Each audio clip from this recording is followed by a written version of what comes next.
ازيكم عاملين ايه؟ يا رب تكونوا بخير.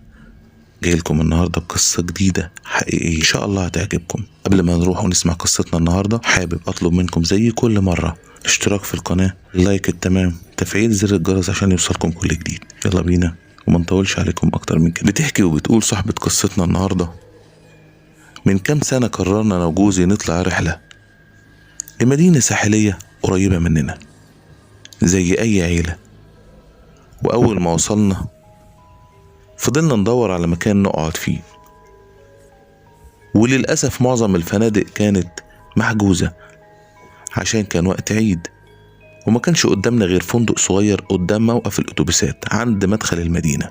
بصراحة كنت حابة نقعد في فندق قريب من البحر عشان الأولاد يستمتعوا، بس ما كانش فيه اختيار تاني، فقلنا خلاص نقعد هنا وخلاص.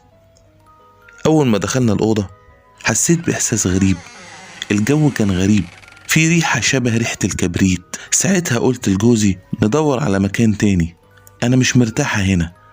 رد عليا وقال لي ما تكبريش الموضوع، مفيش حاجة. قلت خلاص احنا كده كده هننام بس، وهنبقى طول اليوم برا على البحر وبنلف في الأماكن. سيبنا حاجتنا وخرجنا نتغدى ونتفسح.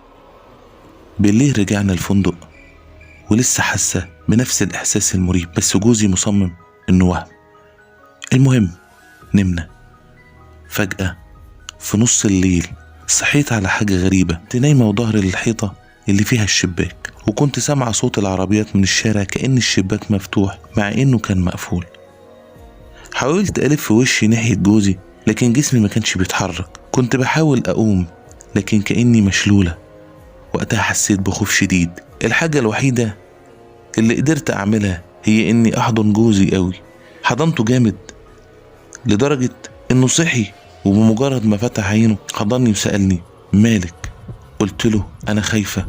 بص ناحيتي وبعدها بص ناحية الشباك وقال لي صوت هادي مفيش حاجة، نامي كل حاجة تمام. بس حسيت في صوته إنه خايف من حاجة، وإنه شايف حاجة. كان بيفتح عينيه ويقفلها بطريقة غريبة وكأنه في حاجة مش عايز يشوفها.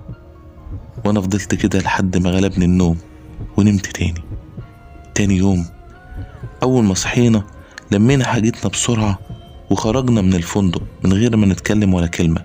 قعدنا نتمشى شوية في المدينة وبعدها رجعنا للبيت. لما وصلنا البيت فتحنا موضوع الفندق يعني واللي حصل فيه. وهنا كانت الصدمة لما جوزي قال لي بعد ما وسعت عيونه ووشه مخطوف وكان باين عليه علامات الخوف، كان في ظل اسود واقف جنب السرير وكأنه بيراقبك.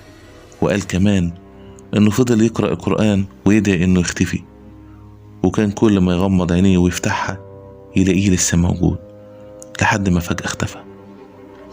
من ساعتها وحياتي ما بقتش زي الأول، بقيت بحس وأشوف حاجات قبل ما تحصل. أوقات كتير كنت بحلم بحاجات وكأنها بتحصل قدامي، وبعدها بفترة بسيطة ألاقيها بتتحقق بالظبط زي ما كانت في الحلم.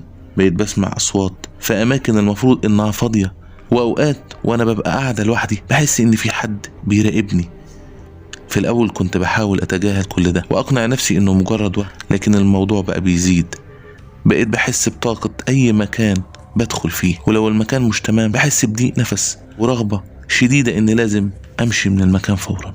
وساعات وأنا ماشية في الشارع ألاقي حد بينادي عليا، ولما ألف مش بلاقي حد.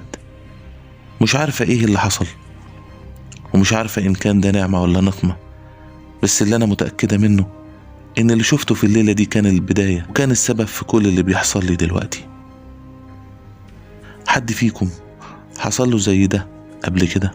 وبكده حبايبي وأصحابي في كل مكان نكون وصلنا لنهاية قصتنا النهاردة الحقيقية. يا رب تكون عجبتنا. منكم زي ما قلت لكم الاشتراك في القناة، تفعيل زر الجرس عشان يوصلكم كل جديد، اللايك التمام.